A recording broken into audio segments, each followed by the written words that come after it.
Hello students, आज वाले lecture में अपन कंटिन्यू करते हैं जो अपन पढ़ रहे हैं मैकेनिकल प्रॉपर्टीज ऑफ सॉलिड।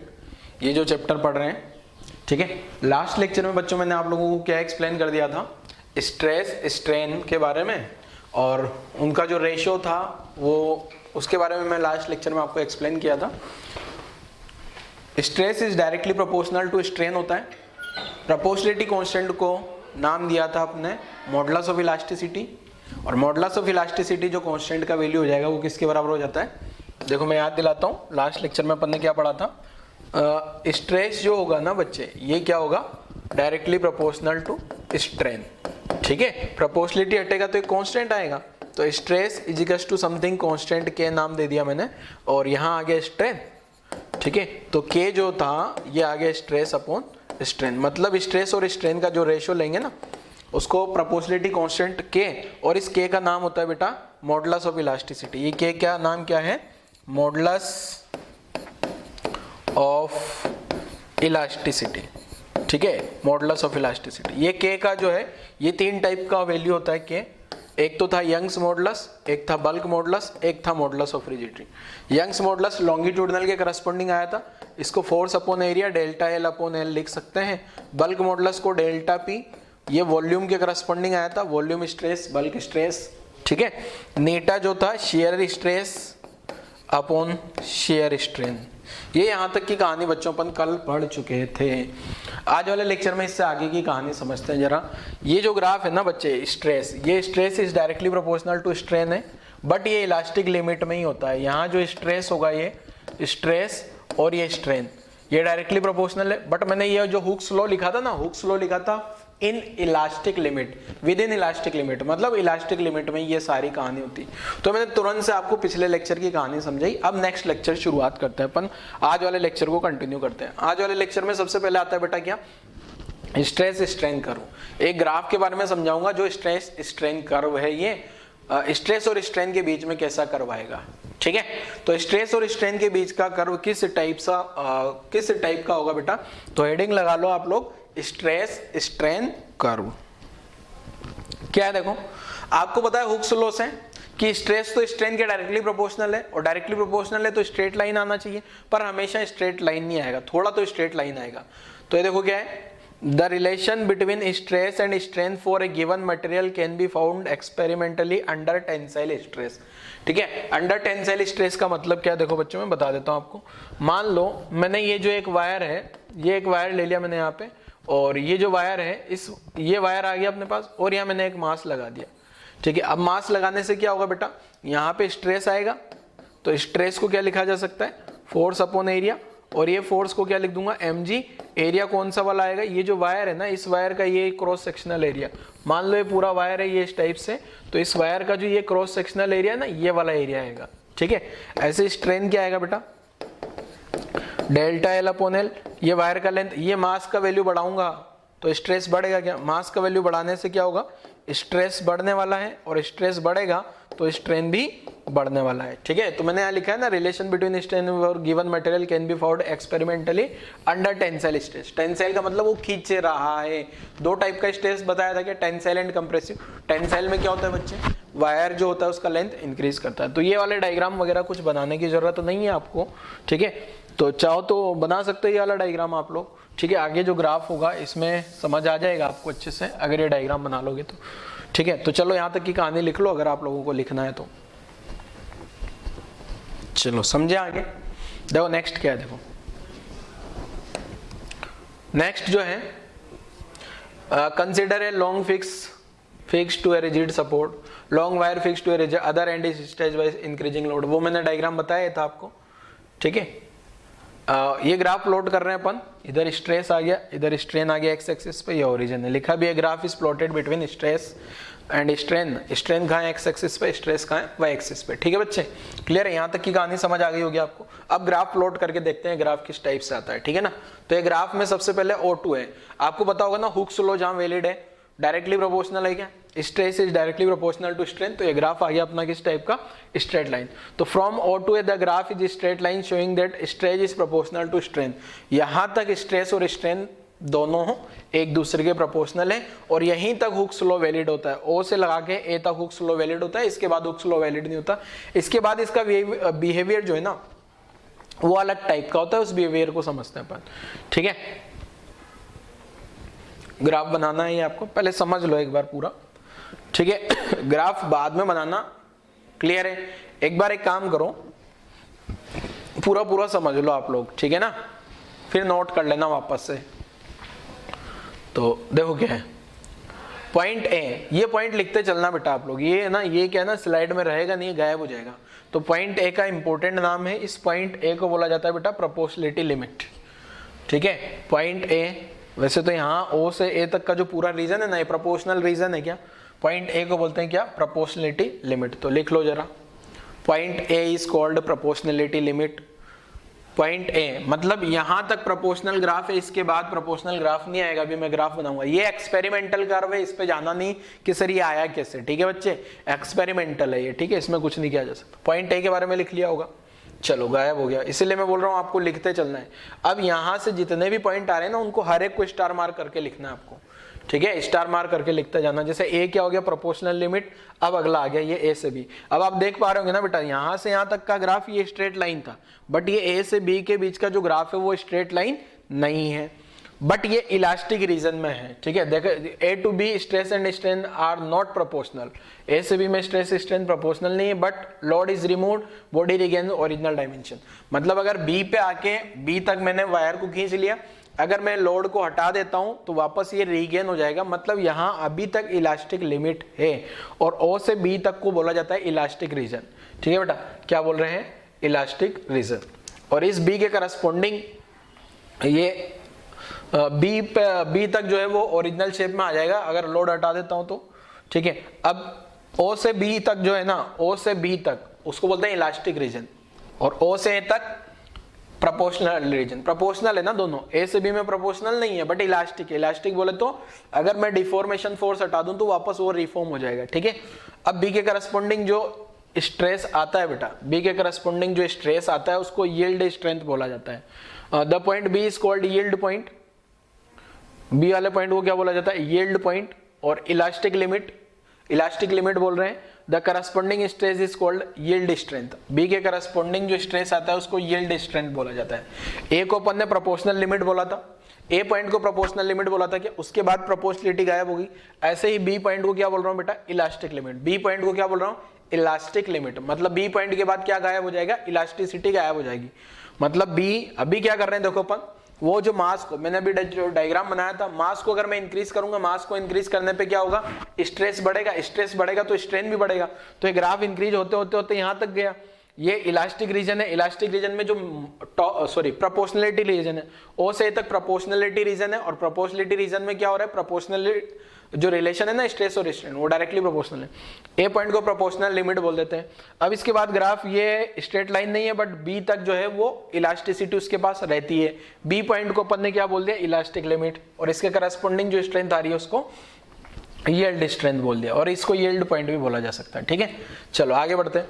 अब ये जो ग्राफ को अगर मैं कंप्लीट करूं, बी के बाद का जो ग्राफ है, बी के बाद क्या होता है बेटा, ये जो ग्राफ है, अगर इस बी के बाद जो है ना, अगर मान लो आपने स्ट्रेस, देखो इस ग्राफ बी के बाद अगर आप ग्राफ देखोगे तो स्ट्रेस नहीं बढ़ रहा है, स्ट्रेस नहीं बढ़ रहा फिर भी स्ट्रेन तो बढ़ता ही जा रहा है, स्ट्रेस नहीं बढ़ रहा फिर भी स्ट्रेन बढ़ता जा रहा है। ठीक है, तो between the B and D when the load is removed, load मैंने भले ही हटा दिया पूरा का पूरा load, set point C the body does not regain, वापस से रीगेन नहीं होगा, and its original dimension the material is set permanent set. मतलब अब जो है ये गड़बड़ होगी, आप खींचता रहेगा, अब ओरिजिनल शेप में नहीं आने वाला।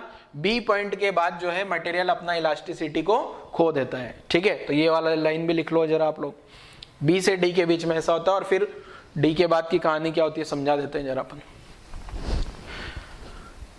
चलो अगला पॉइंट क्या है, देखो द पॉइंट डी, जो डी है ना इसको अल्टीमेट टेंसाइल स्ट्रेंथ बोला जाता है। डी के करस्पॉन्डिंग जो स्ट्रेस आएगा ना उसको जो है ultimate tensile strength sigma you से डिनोट कर रहे हैं, जैसे यील्ड स्ट्रेंथ था ना सिग्मा भाई, उसी टाइप से। ठीक है बेटा, चलो next, beyond the point D even by reduce applied force.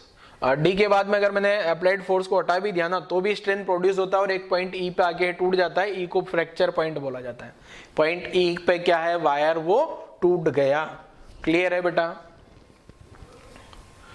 The point is called fracture and breaking point. ठीक है, तो ये सारी कहानी लिख लेना है बेटा, ये पूरी की पूरी कहानी लिख लेना, ये ग्राफ बनाना। अब यहाँ पे जो है कौन कौन से पॉइंट्स आपको याद होने चाहिए। O2 है, इसको बोलते हैं प्रोपोर्शनल लिमिट या प्रोपोर्शनल रीजन। ए को बोलते हैं पॉइंट ए को प्रोपोर्शनल लिमिट, प्रोपोर्शनल लिमिट। ओ से बी तक जो रहेगा ना ये इलास्टिक रीजन है। इलास्टिक रीजन का मतलब वापस से रीगेन हो सकता है। बी का जो है इलास्टिक लिमिट, बी को बोला जाता है क्या? इलास्टिक लिमिट, मतलब यहां तक इलास्टिसिटी है। बी के करस्पॉन्डिंग जो स्ट्रेंथ आई थी उसको बोला जाता है क्या? यील्ड स्ट्रेंथ, ऐसा कुछ नाम था ना। और बी को जो है इलास्टिक लिमिट के साथ एक और नाम दिया था, बी को क्या? Yield point. ठीक है, बी के बी को एक और नाम दिया था अपन ने, क्या? बी को एक और नाम दिया था क्या? Yield point. और बी के करस्पॉन्डिंग जो स्ट्रेंथ आई थी यील्ड स्ट्रेंथ, ऐसा कुछ नाम दिया था। ठीक है, और इसके बाद ई का नाम आया फ्रैक्चर पॉइंट। तो यहां तक की कहानी लिख लेना आप लोग बेटा। ई का जो नाम है ये फ्रैक्चर पॉइंट है। ठीक है, चलो तो ये सारे मैंने लिख दिए जो एक एक करके आए थे। मैं वापस रिपीट कर देता हूं ग्राफ। देखो आपको ये सारे पॉइंट्स लिखने हैं बेटा, वरना जो है गड़बड़ हो जाएगा कहानी। हाँ देखो, यहां से ग्राफ शुरू हुआ तो एक पॉइंट लगा के लिख लेना आप। जैसे ऐसे स्टार मार्क करते हुए आपको पॉइंट लिखते हुए चलना है। पहला पॉइंट ये लाइन लिख लिया पूरा नोट्स में, from O to A graph between a straight line. ठीक है, फिर अगला जो आएगा वो लिख लिया, फिर नेक्स्ट, फिर नेक्स्ट, ये सारे एक एक करके पॉइंट लिख लेना और ग्राफ लास्ट में बना लेना, जो भी परफेक्ट पूरा का पूरा ग्राफ बनेगा। ठीक है, तो एक पॉइंट ए लिख लेना, O to A graph is straight line showing that straight is proportional. फिर अगले वाले पॉइंट में ये वाली लाइन लिख दो, ए को प्रोपोर्शनलिटी लिमिट बोल रहे हैं। फिर नेक्स्ट में ये लिख दो A to B जो है प्रोपोर्शनल नहीं है बट इलास्टिक है। ठीक है, फिर अगला वाला लिख दो, ये यील्ड स्ट्रेंथ बोला जाता है इसको। ठीक है, और इसको इलास्टिक लिमिट या यील्ड पॉइंट बोला जाता है। नेक्स्ट ये वाला पॉइंट लिख दो, ये परमानेंट सेट है यहां से यहां तक।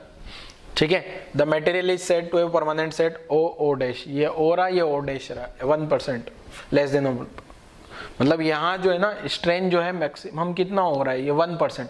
1% से ज्यादा होते ही ये गड़बड़ है कहानी। ठीक है, चलो ये अगला ये वाला पॉइंट लिख दिया, नेक्स्ट ये पॉइंट लिख दिया, नेक्स्ट नेक्स्ट ये पॉइंट लिख लेना आपको सारे। ठीक है, अब देखो, if large deformation occur between elastic limit and breaking point then material is ductile. अगर ये जो है ना ये वाला रीजन लार्ज है, कौन सा वाला रीजन लार्ज है? ये जो है ना, ये यहां से बी से लगा के डी तक वाला BD रीजन लार्ज है ना, तो इस मटेरियल को बोला जाता है अपन डक्टाइल मटेरियल। ठीक है, डक्टाइल मटेरियल जो है उसके एग्जांपल कॉपर, सिल्वर, गोल्ड, मतलब ये मटेरियल ऐसे जो खींचते चले जाते हैं, खींचते चले जाते हैं। इसीलिए तो इन मटेरियल का, जैसे सिल्वर है, सिल्वर का, गोल्ड का आप चेन बना सकते हो, गले में पहन लो, क्योंकि वो खींचता चला जाता है। मेरा ग्लास का बना सकते हो आप चेन, ग्लास को मारोगे टूट जाएगा, वो ब्रिटल है, उसको बोला जाता है क्या? ब्रिटल। जिसके लिए ये वाला रीजन स्मॉल होता है, स्मॉल डिफॉर्मेशन होता है इलास्टिक लिमिट, तो इसको बोला जाता है क्या बेटा? Brittle material. इसका एग्जांपल ये अपने पास ये आ गया, ग्लास एंड सिरेमिक ETC। तो ये वाला लिख लेना जरा।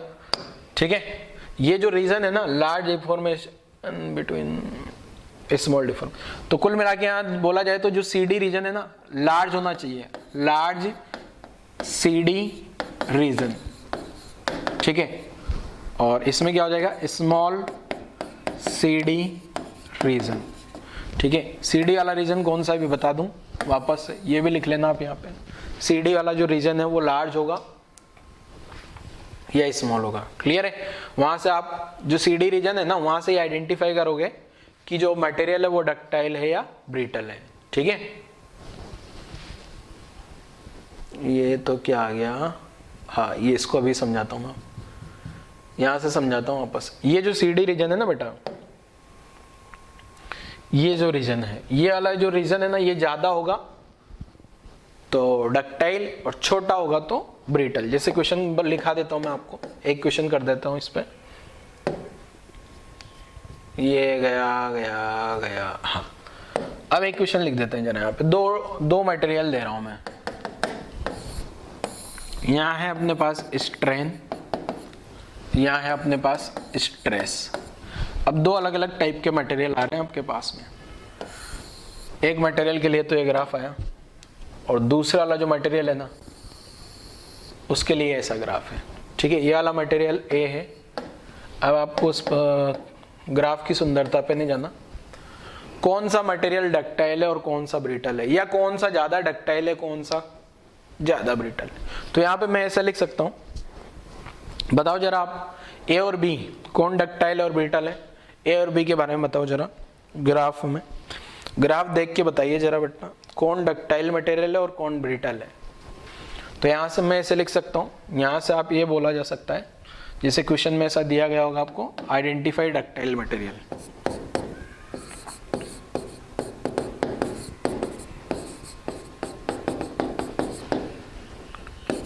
डक्टाइल मटेरियल कौन सा है, तो आप क्या लिख दोगे बच्चे। वैसे तो अपन आइडेंटिफाई नहीं कर सकते, जिससे तो दो ग्राफ है ना, तो अपन खाली कंपेयर कर सकते हैं। ठीक है, तो अपन यहां बोल सकता हूं मैं A is more ductile than B, या मैं ऐसे भी लिख सकता हूं B is more brittle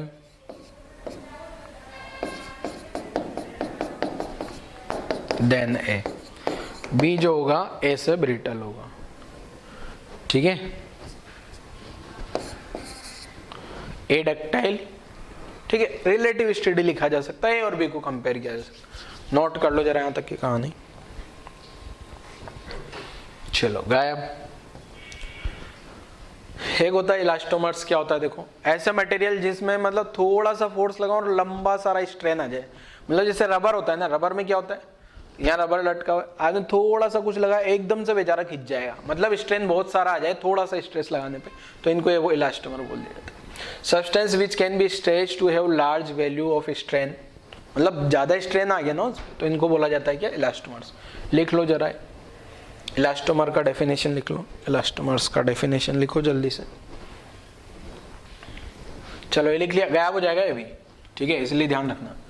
figure shows stress strain curve of elastic tissues of aorta. ये जो है ना, ये इनमें क्या है ना, ये जैसे बॉडी पार्ट है तो अरोटा, इसमें क्या है देखो, ये जो है ना बेटा, ये यहाँ से साइज देखो कितना ज्यादा स्ट्रेन आ रहा है यहाँ पे, मतलब इजीली खींच रहा है ये। यहाँ से जो है इसकी साइज देखो, ये खींचा एकदम, फिर कॉन्ट्रैक्ट हुआ, फिर खींचा, मतलब यहाँ हो क्या रहा है, कुल मिला के ये है कि यहाँ ज्यादा स्ट्रेन आ सकता है। ठीक है, स्ट्रेन नेचुरल रबर हो सकता है, सिंथेटिक रबर, या ये जो टिश्यूज है, और इनका स्ट्रेस स्ट्रेन कर्व जो है, और देखो ये वाला पॉइंट लिख लेना यहाँ तक का एग्जांपल, फिर ये गायब हो जाएगा। देखो अभी ये स्ट्रेस स्ट्रेन कर्व है यहाँ का, स्ट्रेस स्ट्रेन कर्व, ये हुक्स लॉ को वैलिड नहीं कर रहा है, हुक्स लॉ वैलिड नहीं है, ओबे कर रहा है। It is quite clear that where elastic region is quite large the material does not obey Hooke's law. यहाँ हुक्स लॉ वैलिड नहीं होता, और आप देखो ये इस टाइप से ग्राफ जा रहा है। क्लियर है, नोट कर लो जरा, नोट करो जल्दी से, गायब हो जाएगा। ये डायग्राम बनाने की जरूरत नहीं है, ये खाली फील करा रहे हैं आपकी स्ट्रेच, यहाँ स्ट्रेंथ ज्यादा है यहाँ पे ना। चलो गायब कर दें। नेक्स्ट, नोट कर लेना stress strain curve. Note that all elastic region is very large, material does not. ये भी बता देता हुक्स लॉ को ओबे नहीं करेगा, इनमें कोई प्लास्टिक रीजन नहीं होता। सब्सटेंस लाइक टिश्यू, ये एग्जांपल आगे इसके। ठीक है, प्लास्टिक रीजन मतलब वो जो इलास्टिक लिमिट के बाद वाला जो रीजन आया था ना,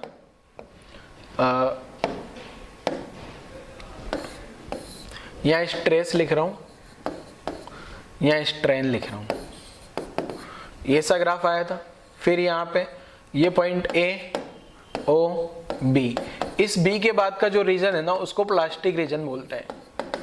ठीक है, ये जो प्लास्टिक रीजन लिखा है ना, ये किसके बाद, आफ्टर बी, क्योंकि आफ्टर बी क्या होगा ना बेटा, आफ्टर पॉइंट बी क्या होगा, वो वापस अपनी ओरिजिनल शेप में नहीं आएगा। एक बार उधर चला गया ना, फिर वो वहीं रहने वाला है, अपना रीगेन वाली प्रॉपर्टी खो देगा वो, तो उसको प्लास्टिक रीजन बोला जाता है। बी के बाद वाला जो रीजन है, ठीक है बेटा, बी से डी ई जहां तक लिखा है सारा का सारा प्लास्टिक रीजन, ठीक है।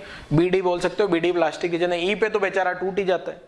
तो जो प्लास्टिक रीजन है ना, प्लास्टिक रीजन जिसके लिए क्या होगा बेटा, कम होगा ना, वो ब्रिटल, और ज्यादा होगा वो डक्टाइल। प्लास्टिक रीजन क्लियर है। तो कहानी आपको समझ आई गई होगी। प्लास्टिक रीजन के बारे में लिख लेना है अगर किसी को कंफ्यूजन है तो। बी के बाद वाला जो रीजन है। नेक्स्ट आता है ब्रेकिंग स्ट्रेस। नाम से पता लग रहा है ब्रेकिंग स्ट्रेस क्या है। कोई भी वायर है, जैसे मान लो एक वायर है, वायर लेके आए क्या,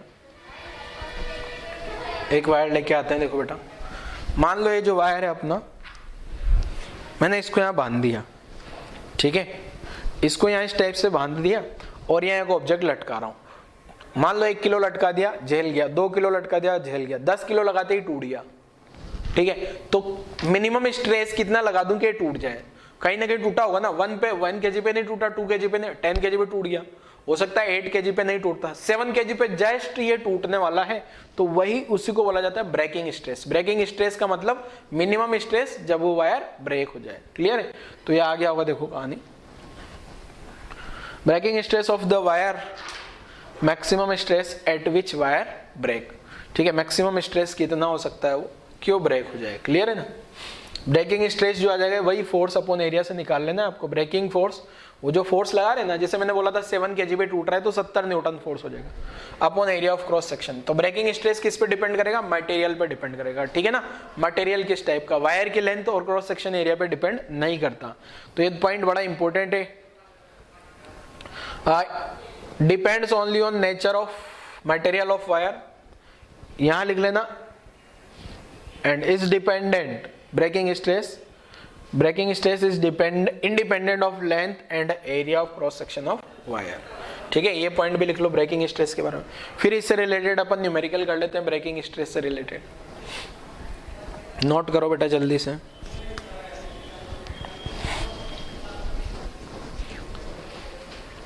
चलो क्वेश्चन पे आ जाएंगे।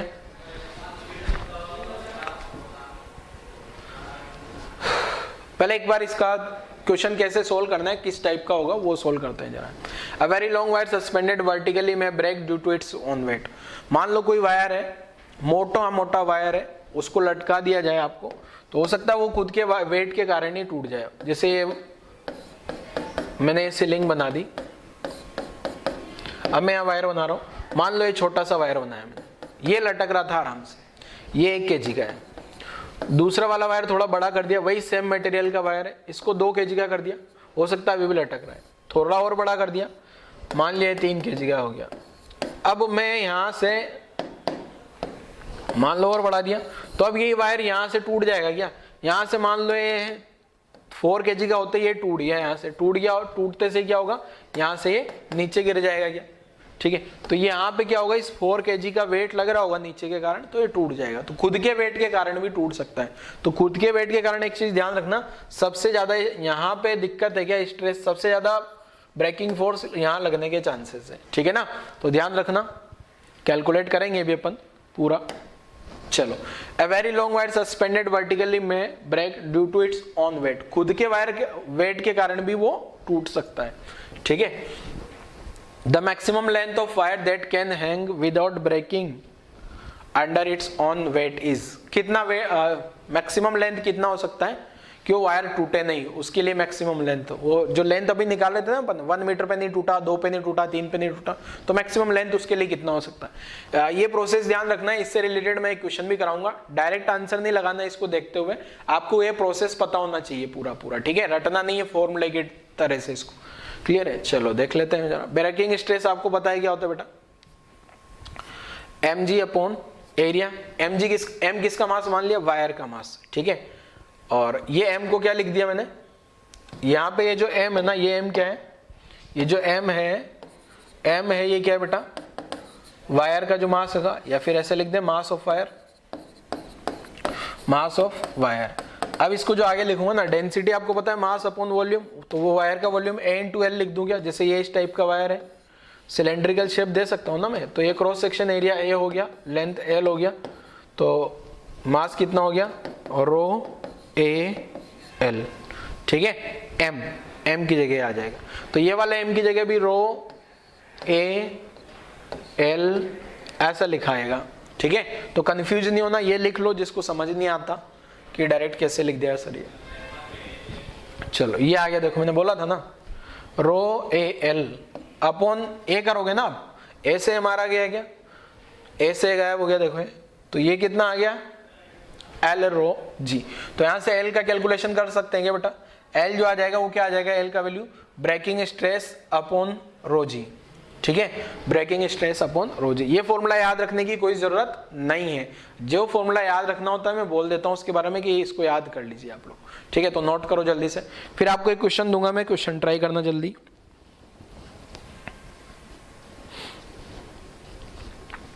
चलो नोट कर लिया होगा, चलो एक क्वेश्चन ट्राई करो जरा।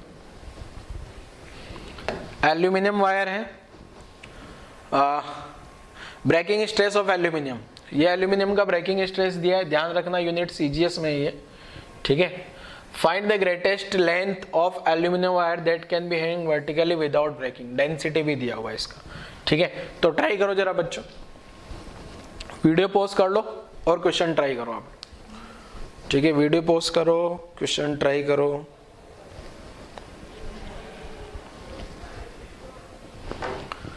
चलो सोल्व कर दूं क्या मैं बोला आपको डायरेक्ट नहीं लगाना बच्चे, डायरेक्ट लगाओगे तो आप भूल जाओगे सब कुछ। आपको पता है जो ब्रेकिंग स्ट्रेस है, ब्रेकिंग स्ट्रेस कुछ नहीं है, बस आप एक स्ट्रेस के जैसा ही टर्म दे दो इसको, फोर्स अपॉन एरिया, तो इसको लिख दिया मैंने mg अपॉन एरिया, ठीक है, कोई दिक्कत नहीं। तो ब्रेकिंग स्ट्रेस कितना दिया है क्वेश्चन में, ये रहा, क्वेश्चन को सीजीएस में सोल्व कर लेंगे अपन, है ना। 7.5 इंटू 10 पावर 8 डाइन पर सेंटीमीटर इसको। मास को क्या लिखा जा सकता है, डेंसिटी इंटू वॉल्यूम जी अपॉन ए, ठीक है। यहां पे देखोगे बेटा ये ए से गायब हो जाएगा क्या, तो ये आ गया 7.5 10 पावर 8, डेंसिटी भी ये सीजीएस में लिखा हुआ है 2.7। क्वेश्चन अपना सीजीएस में चल रहा है बच्चे, है ना, सीजीएस मतलब सारी क्वांटिटी सीजीएस में, ग्राम सेकंड, ग्राम सेंटीमीटर वगैरह। एल से एल गायब, एल आंसर सेंटीमीटर में आ जाएगा, जी का वैल्यू 980 ले लिया मैंने, ठीक है। सिंप्लीफाई कर ले यहां से, तो एल जो आ रहा है ना, ये आ रहा है 7.5 10 पावर 8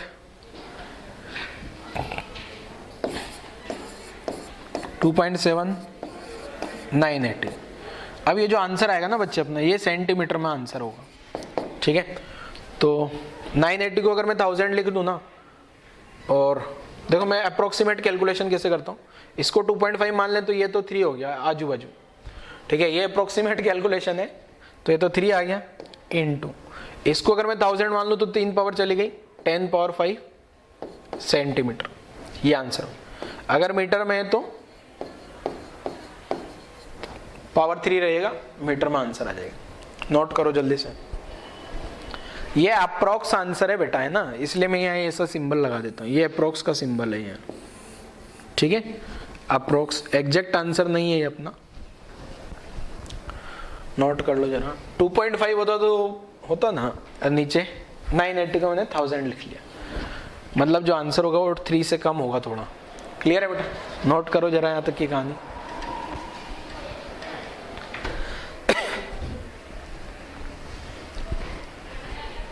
चलो गायब, अगला क्वेश्चन सोल्व करो। नेक्स्ट क्वेश्चन, वीडियो पॉज कर लो और नेक्स्ट क्वेश्चन सोल्व करो। वही सेम ब्रेकिंग स्ट्रेस का ही क्वेश्चन है। क्या देखो, a body of mass is attached to a wire. अब देखो ये वाला जो अलग टाइप का क्वेश्चन है, ये पिछला वाला क्वेश्चन अलग था और ये वाला क्वेश्चन अलग है, ठीक है। तो क्वेश्चन में क्या दिया है देखो बेटी, 10 kg का एक मास है, एक वायर से लगाया गया है, यहाँ एक वायर आ गया, जब तक वायर के बारे में कुछ नहीं बोल दिया जाए, ये वायर के बारे में कुछ नहीं बोल दिया जाए तो वायर को मास लेस कंसीडर करना है। देखो पिछले क्वेश्चन में क्या था, जो वायर टूट रहा था ना, वो किसके कारण टूट रहा था, खुद के वेट के कारण। अब यहाँ जो, अरे यार ऐसे नहीं है, अब यहाँ क्या होगा बेटा, यहाँ जो वायर होगा, यहाँ क्या कर रहा हूँ, a body of mass 10 kg attach to wire का लेंथ दिया है, ब्रेकिंग स्ट्रेस दिया है, the area of cross section दिया है, what is the maximum that can be. देखो यहाँ क्या है बेटा, यहाँ पे ये एक ब्लॉक है और ये ब्लॉक का मास मान लिया अपन ने m जो दिया है ना इस ब्लॉक का मास, वो ब्लॉक का मास कितना दे दिया आपको 10 kg। अब जो है ना इसको यहाँ पे ये ऐसे ऐसे ऐसे प्लेन में घुमा रहा हूँ मैं, ये प्लेन में घुमा दिया अपन ने, ठीक है। अब इस पे जो है इधर एक टेंशन आएगी क्या बेटा, वही टेंशन क्या प्रोवाइड कराएगी, वही टेंशन जो है सेंट्रीपिटल प्रोवाइड कराएगी क्या, सेंट्रीपिटल फोर्स प्रोवाइड कराएगी। इसका मतलब जो टेंशन है उसको मैं लिख दूं m into omega square r। Centripetal acceleration को मैंने ओमेगा की टर्म में इसलिए लिखा क्योंकि यहाँ क्वेश्चन में मैक्सिमम एंगुलर वेलोसिटी पूछा है मेरे से, ठीक है। तो ये टेंशन आ गया। अब ब्रेकिंग स्ट्रेस को जो है ना, ब्रेकिंग स्ट्रेस कैसे लिख दूंगा, ब्रेकिंग स्ट्रेस बराबर टेंशन अपॉन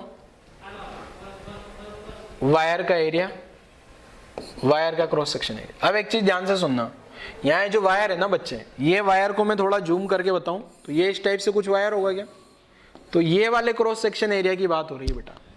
जो वायर का क्रॉस सेक्शन एरिया है ना वो ये वाला एरिया है, क्रॉस सेक्शन एरिया ये वाला क्रॉस सेक्शन एरिया, ठीक है। तो टेंशन तो यहां से लिख ही लेंगे अपन। ये जो रेडियस r है ना ये सर्कुलर मोशन सर्कल की रेडियस है, मतलब इस वायर की लेंथ के बराबर हो जाएगी। ये जो है ये वायर की लेंथ के बराबर होगी ये रेडियस, ठीक है ना। तो ब्रेकिंग स्ट्रेस कितना दिया है क्वेश्चन में 4.8 10 पावर 7। टेंशन की जगह लिख दिया आपने m omega square r upon area लिख लिया पाई स्मॉल r स्क्वायर, ठीक है। स्मॉल r जो है वो ये वाली रेडियस है बेटा, यहाँ से यहाँ तक स्मॉल r वायर का रेडियस, ठीक है। क्लियर है। अब मुझे क्या चाहिए था बेटा, मैक्सिमम एंगुलर वेलोसिटी मतलब ओमेगा चाहिए मुझे, तो ओमेगा की कैलकुलेशन कर ले यहाँ से। तो ये आ गया 4.8 इंटू 10 पावर 7, मास लिख लिया मैंने कितना बच्चे 10 ओमेगा स्क्वायर, 30 सेंटीमीटर है ना, 30 सेंटीमीटर को 30/100 कर लिया, मीटर में कन्वर्ट कर लिया, अपॉन पाई का वैल्यू कितना लिख लिया मैंने 3.414,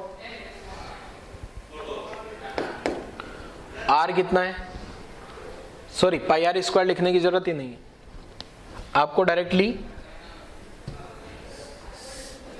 एरिया दिया है क्वेश्चन में, ये रहा एरिया मीटर स्क्वायर में और दिया है, बढ़िया बात यह है 10 पावर -6। तो यहां से सिंप्लीफाई करके ओमेगा निकाल लो बच्चे, यहां से सिंप्लीफाई करो ओमेगा की कैलकुलेशन कर लो, नोट करो जरा जल्दी से। तो ओमेगा स्क्वायर के आगे देखो मैं कैलकुलेट करता हूँ, क्रॉस मल्टीप्लाई करूँगा 4.8 इंटू 10 पावर 7 इंटू 3.414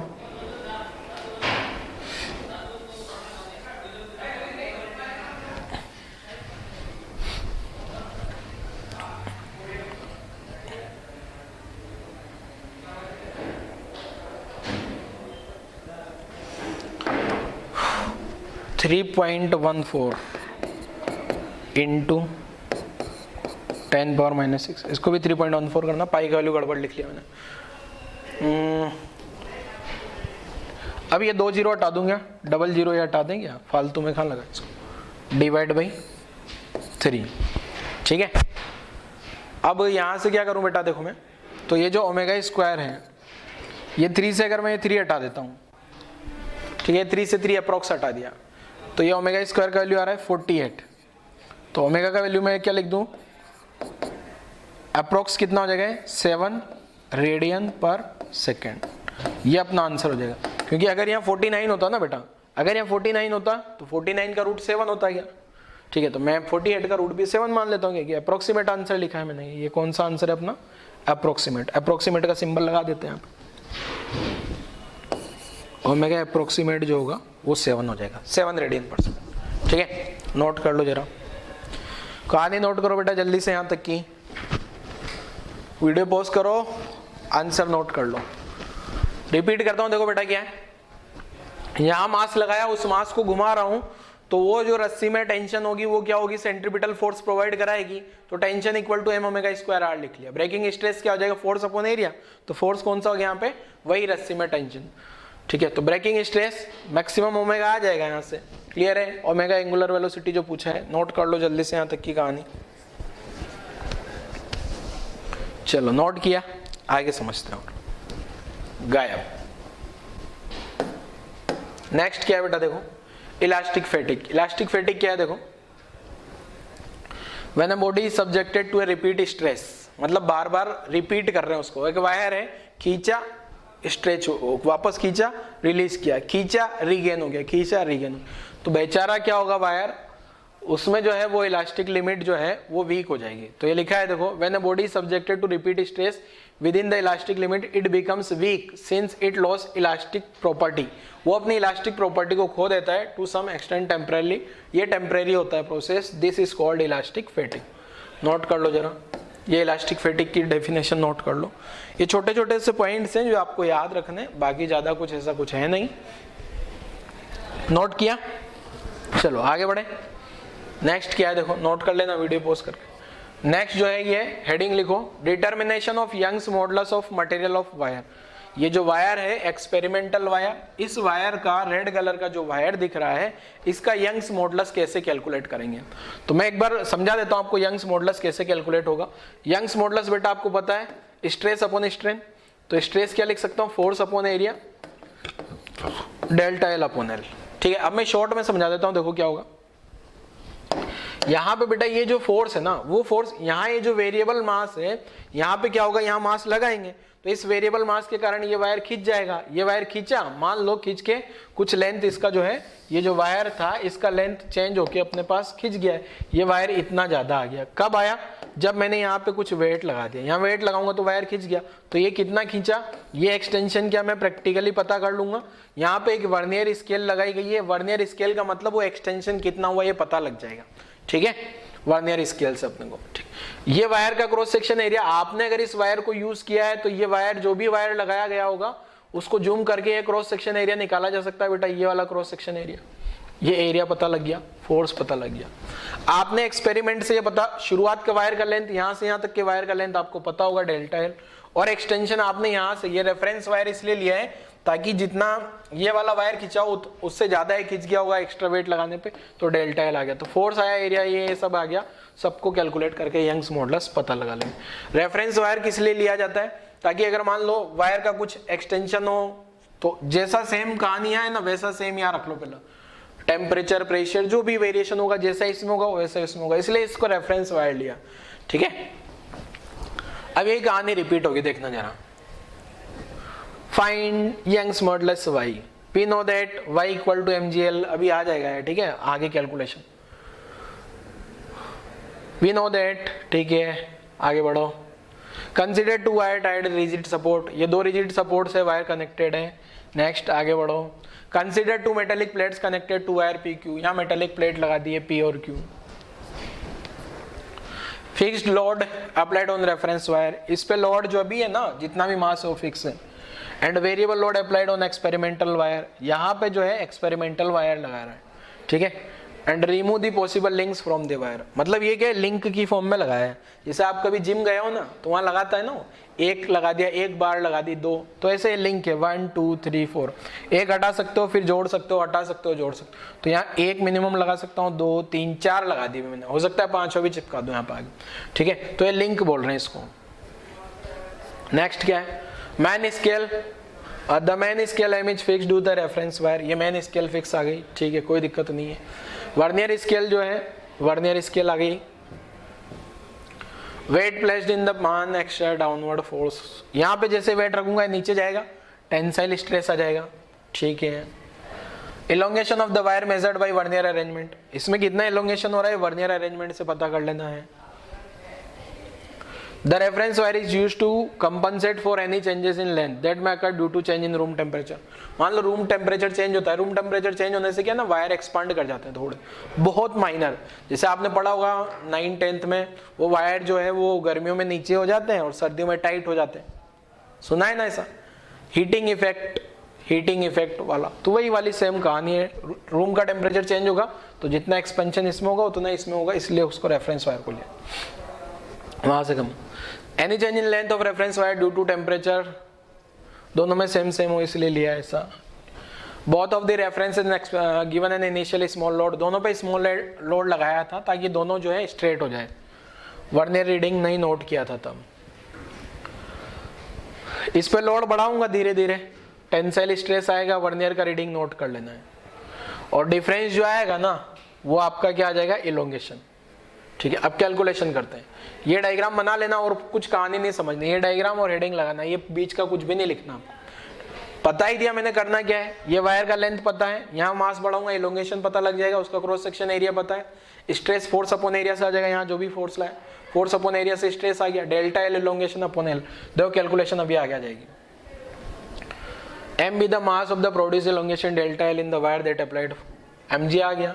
ठीक है, यहां से क्या लिख दूंगा मैं, force upon area delta L upon L. ठीक है,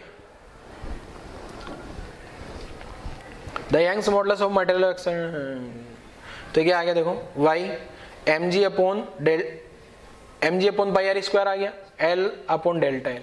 ये जो delta L upon L, area को पाई आर स्क्वायर लिख लिया, आर क्या हो जाएगा उस वायर का रेडियस। ठीक है, एम जी एल अपॉन, इसको ऐसे लिख सकता हूँ पाई आर स्क्वायर डेल्टा एल। तो यहां तक की कहानी लिख लेनी है आप लोगों को।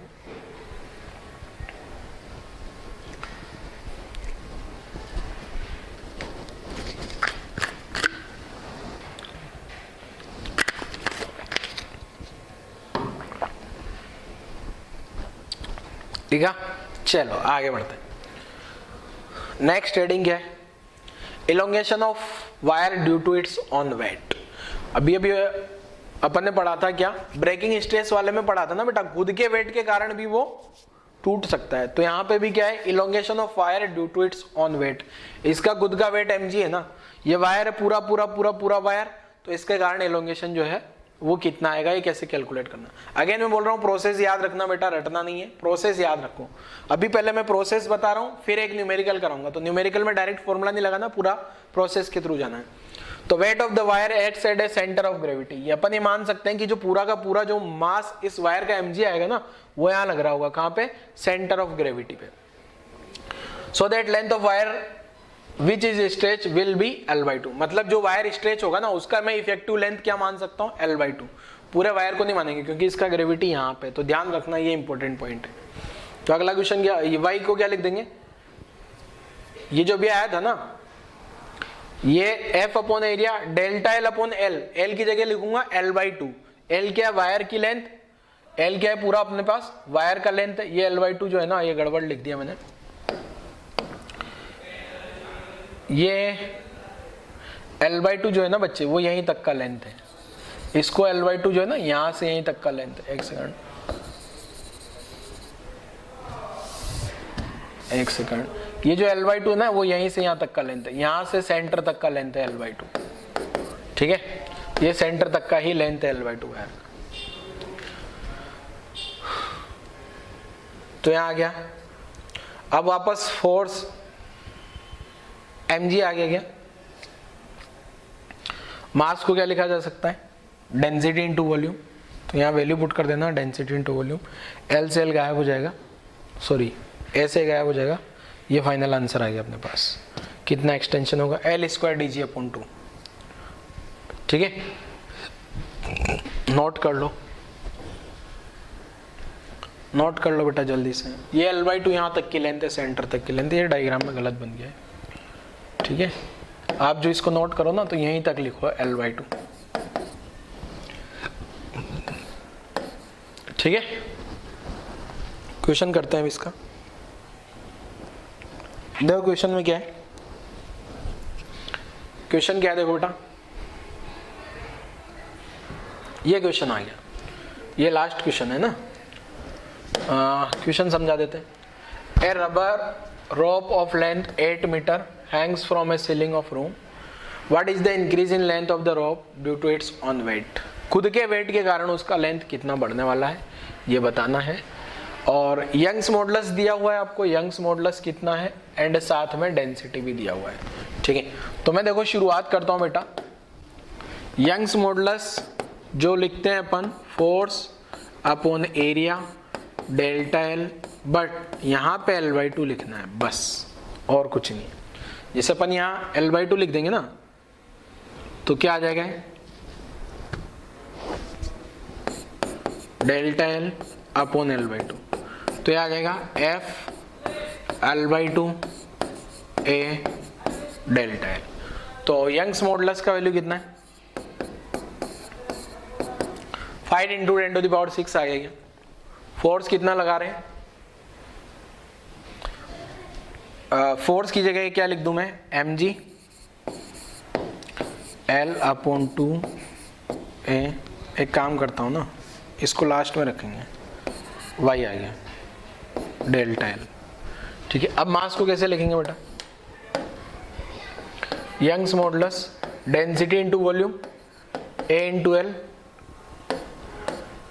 GL 2A delta L. यहां से देखोगे तो ये A से गायब हो गया, तो डेल्टा एल क्या आ गया मेरे पास, रो GL² upon 2y। Value put कर दो। वापस बोल रहा हूं बेटा, इसको रटना नहीं, क्योंकि क्वेश्चन में कभी भी चेंजेस किया जा सकता है। रो क्या आ गया, डेंसिटी, तो डेंसिटी कितना है 1.5 इंटू 10⁻3, जी का वैल्यू 10, वायर का लेंथ कितना दिया है 8² अपॉन 2, यंग्स मॉडुलस क्या आ गया 5 इंटू 10⁻6। अब यहां से सिंप्लीफाई करता हूं, 0.5 2 से कैंसिल आउट होगा, 8 इंटू 8 64, ये 32 हो जाएगा क्या। ठीक है, तो जो एलोंगेशन आ रहा है ना डेल्टा एल, वो कितना आ गया मेरे पास बेटा, इसको 0.5 से मल्टीप्लाई करूंगा तो 5 आ गया।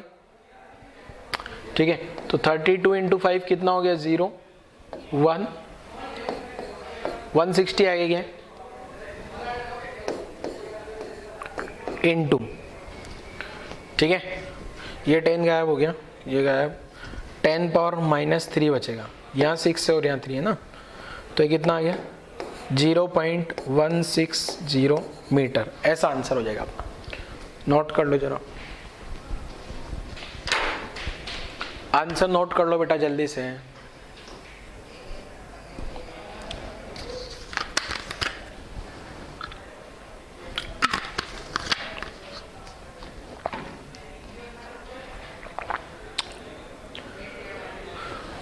नोट किया। देखो अभी यहां पे एक और क्वेश्चन पूछा जा सकता है, एक क्वेश्चन और क्या पूछा जा सकता है, देखो मैं बताता हूं। ये नोट कर लिया पहले, चलो फिर अगला क्वेश्चन लिखा देता हूं मैं, पहले यहां तक की कहानी नोट करो। अगला क्वेश्चन क्या है देखो, अब क्वेश्चन ये भी पूछा जा सकता है बेटा, ये वायर है, यहां मास m लगा दिया, ठीक है, ये l लेंथ ऑफ वायर आ गया, y इसका यंग्स मॉडुलस आ गया, a इसका क्रॉस सेक्शन एरिया आ गया। तो फाइंड इलोंगेशन इन वायर। तो जब इसको सोल्व करोगे ना बच्चे आप, तो इसमें क्या करना होगा देखो मैं बताता हूं। यंग्स मॉडुलस क्या लिख दिया अपन ने, force, Young's modulus force upon area delta L upon L. ठीक है, तो यहां क्या लिख दिया, Young's modulus FL upon A delta L, ऐसा लिख लिया। ठीक है, अब y की f की जगह क्या लिख लिया मैंने, mg L A into delta L. तो यहां से डेल्टा एल क्या आ गया मेरे पास, m को क्या mg L upon A y, ऐसा लिख लिया। अब यहाँ पे ये जो वायर है ना बेटा, ये वायर के बारे में कुछ नहीं बोला, तो इसको अपन ने लाइट वायर कंसीडर कर लिया, लाइट वायर। लाइट वायर बोले तो मासलेस वायर है ये कौन सा वायर आ गया, मासलेस वायर। ठीक है, अब इसी में अगर पैरेलल में मैं एक और सिचुएशन समझाऊं आपको, दूसरी वाली सिचुएशन में क्या है देखो, यहीं पे जो भी अभी अपन क्वेश्चन करके निपटे हैं उसमें क्या है, ये एक वायर है। अब ये वायर में जो इलोंगेशन हो रहा है ना बेटा, इसमें खुद के मास के कारण हो रहा है। यहाँ पे वायर का मास तो 0 है, यहाँ पे m किसका मास है, m जो है ये मास ऑफ वायर, जो भी अभी अपन ने कहानी समझी है, और l लेंथ आ गया, a क्रॉस सेक्शन एरिया आ गया, यंग्स मॉडुलस। तो ये वाले सिचुएशन में भी y जो लिखूंगा ना मैं, इसमें क्या करना है, वापस वही f अपॉन एरिया बट यहाँ जो डेल्टा एल अपॉन यहाँ L/2 लिखना है। यहाँ L/2 क्यों? क्योंकि इसका जो सेंटर ऑफ ग्रेविटी यहाँ होगा क्या, तो ये वाली जो लेंथ है ना वो तो बेटा मेरा L/2 है, तो ये जो सेंटर ऑफ ग्रेविटी है इसके लिए ऐसा कंसिडर करना है आपको, ठीक है। तो यहां से कहानी वापस से वही रिपीट होगी, तो y equal to F L upon 2a delta L. तो यहां ना ना ना ना ना ना ना ना हाँ, यहाँ पे जो यंग्स मॉडुलस लिखूंगा ना मैं, स्ट्रेस अपॉन स्ट्रेन, तो वायर का जो mg लग रहा होगा वो यहाँ पे लग रहा होगा कि सेंटर ऑफ ग्रेविटी, तो mg upon area delta L upon L/2, ये ऐसे लिख लेना है, ठीक है। तो यंग्स मॉडुलस क्या आ गया यहाँ से, mg L/2 upon a delta L. तो यहाँ से जो डेल्टा एल की कैलकुलेशन करेंगे, डेल्टा एल कितना आ गया अपने पास, mgl अपॉन 2ay। तो ध्यान रखना यहाँ पे जो एक्सटेंशन हुआ ना, ये दोनों में डिफरेंस क्या है, यहाँ जो एक्सटेंशन हुआ है, यहाँ एक्सटेंशन क्या हुआ, एक्सटेंशन जो हुआ है ये किसके कारण हुआ है, ड्यू टू सेल्फ वेट, उस वायर का खुद का वेट है उसके कारण एक्सटेंशन हुआ है। बट यहाँ जो एक्सटेंशन हुआ है वो किसके कारण हुआ है, extension due to external weight. तो कंफ्यूज नहीं होना दोनों में, यहाँ 2 का फैक्टर एक्स्ट्रा आएगा ये, जबकि इसमें ये वाला 2 का फैक्टर नहीं है। क्लियर है, नोट कर लो, इंपॉर्टेंट पार्ट है, इंपॉर्टेंट टर्म है यहां तक।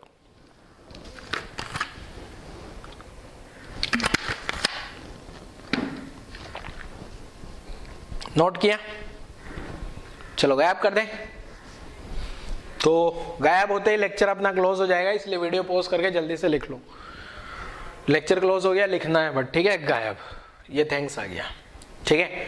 तो ये वाला जो क्वेश्चन है, यहाँ पे ये जो एक्सटेंशन था ना, ये सेल्फ खुद के वेट के कारण हो रहा था, ठीक है, जो भी मैंने नोट ला के लिखा है ना।